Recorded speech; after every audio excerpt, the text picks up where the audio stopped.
Hey there, pirates! Welcome aboard the Anime No Me channel. Luffy discovers that he needs Goldie Roger's sword to defeat Emu, the Shadow Boss, who controls the world like it's a demonic chessboard. That's right, forget just elastic fists or divine laughs. The idea is that Roger's legendary blade, charged with raw haki and epic history, is the key to cutting through Emu's darkness and freeing the seas once and for all. I hope for your support to help our crew win, and to do so, you just need to click the thumbs up button, leave a like, and subscribe to the channel. By doing this, you will win an incredible devil fruit, so just comment which fruit you want. Guys, Roger's sword appears as a symbol of pure power in chapter 967 in Odin's flashback, where the Pirate King wields it on Laugh-Tale, opening paths to uncover the One Piece with a blade glowing with the king's haki, proving he mastered the seas without needing devil fruits. Kaido reinforces this in chapter 1047, saying Roger won with sheer will and steel, making the sword an extension of his invincible soul, capable of challenging even gods. Emu, on the other hand, appears in chapter 906 as an enigmatic silhouette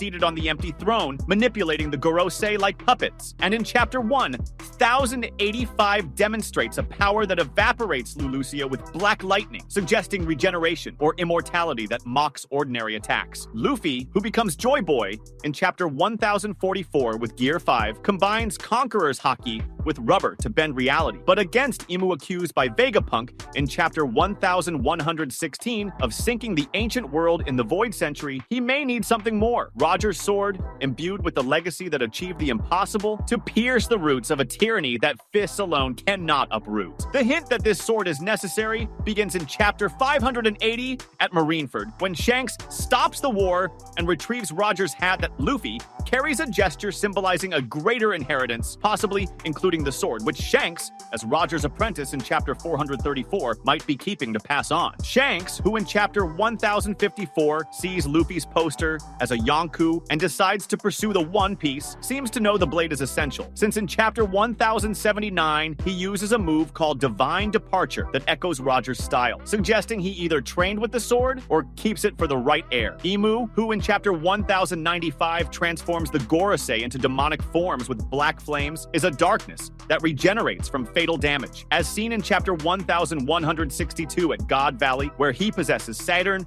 and releases haki that shakes even Roger. This implies that only a legendary weapon, like Roger's sword used to open paths in chapter 967, can truly harm him, especially if Luffy imbues it with Gear 5 haki, creating an attack that cuts through immortal darkness. The connection between Luffy and the sword strengthens in chapter 597, where Rayleigh, Roger's vice, trains Luffy in haki, teaching that weapons become extensions of the user's will. Imagine Luffy taking Roger's sword, which Kaido in chapter 1047 calls a symbol of achievement without devil fruits, and combining it with his elastic rubber to create attacks that stretch and slice through dimensions, something even Emu's haki cannot block. Emu, who in chapter 906 discusses threats like the D-Clan, fears heirs carrying relics from the past, and in chapter 1085 uses lightning that destroys entire kingdoms, showing a defense that requires historical precision to break. Shanks, who is at Elbaf in chapter 1126 near the Straw Hats, could be the one delivering the sword, revealing that Roger left it for whoever would inherit the mantle of Joy Boy, as Zunesha confirms in chapter 1044 when announcing the return. This is no coincidence. Shanks enters the game in chapter 1054,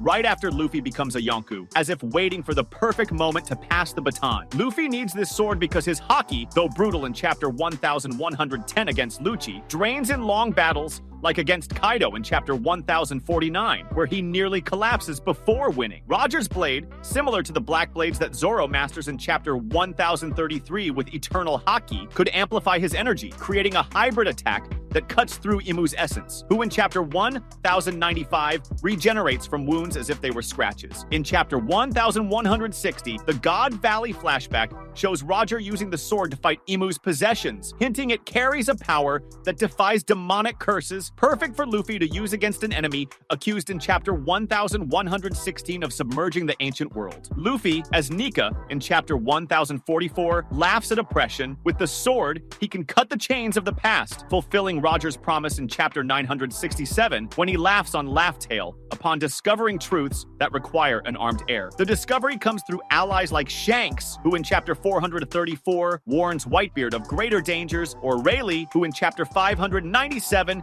mentions Roger's items that could change the game. In chapter 1079, Shanks' move imitating Roger suggests he keeps the sword, waiting for Luffy in the final confrontation. Emu, in chapter 1116, is the villain who sank continents. His regeneration in chapter 1085 requires a weapon like Roger's, which in chapter 967 opens impossible paths. Luffy, who in chapter 1 receives Shanks' hat, could close the loop by taking the sword, uniting Roger's legacy with his own freedom. And now we dive even deeper into this theory, but with a twist that ignites Haki as the true engine of Luffy's victory over Emu, leaving Roger's sword as an emotional symbol, not the star of the fight. That's right, guys. Haki is what will crack the sky and bring down Emu's darkness, with the sword serving only as a touch of heart, a reminder of Roger's legacy that inspires Luffy to unleash his full potential as Joy Boy. Let's dissect how Haki, especially Conqueror's Haki, is the ultimate weapon Luffy will use to defeat the Empty Throne villain, using manga chapters to show that a king's will is sharper than any blade, while Roger's sword appears as an emotional trigger, an echo from the past, connecting Luffy to the Pirate King without stealing the battle's spotlight. Haki is the core of power in One Piece, and in chapter 1044, when Luffy awakens Gear 5 as Joy Boy, he elevates Conqueror's Haki to a level that bends reality, transforming the world around him with laughter and attacks that defy logic. This is crucial against Emu, who in chapter 1085 obliterates Lulusia with black lightning, demonstrating a regeneration that ignores ordinary physical damage. And in chapter 1095, transforms the Gorosei into demonic forms with black flames, suggesting an essence that only Supreme Will can confront. Kaido, in chapter 1047, explains that Conqueror's Haki is what truly conquers the world, just as Roger did without Devil Fruits, using his sword merely as a channel for his indomitable will. Luffy, trained by Rayleigh in chapter 597, learns that Haki can transform any weapon or even the body itself into an unstoppable force. And in chapter 1110 against Lucci, he uses advanced Haki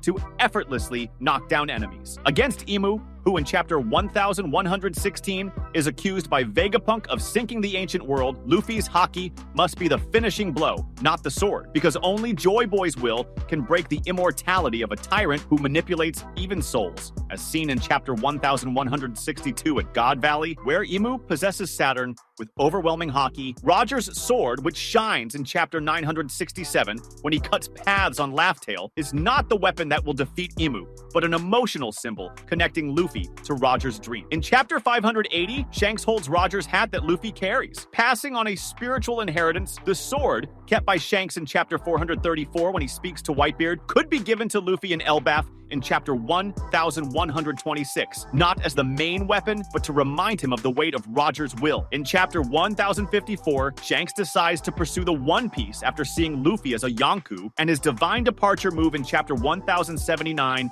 echoes Roger, suggesting he keeps the sword as a symbolic gift. When Luffy receives it, it will be like holding the hat in chapter 1, a purely emotional boost that amplifies his Haki, not a blade to cut Emu. In chapter 1033, Zoro learns that black blades are forged by Haki, not metal. Roger's sword, even legendary, is just a channel for will, and Luffy, with Gear 5, is already the living weapon, as in chapter 1049, when he defeats Kaido with a punch combining Haki and rubber. Emu, who in chapter 906 plots against the D-Clan, fears Conqueror's Haki, which Sengoku calls in chapter 957, the mark of those who defy the heavens. In chapter 1160, Roger uses Haki with his sword at God Valley, but it is his will, not steel, that shakes Emu. Luffy, in chapter 1044, laughs while fighting as Nika, and this Haki, amplified by the emotion of holding Roger's sword, could create an attack that shatters Emu's regeneration, seen in chapter 1095. The sword serves as a moment of heart, perhaps in Elbaf in chapter 1126, where Shanks hands over the blade,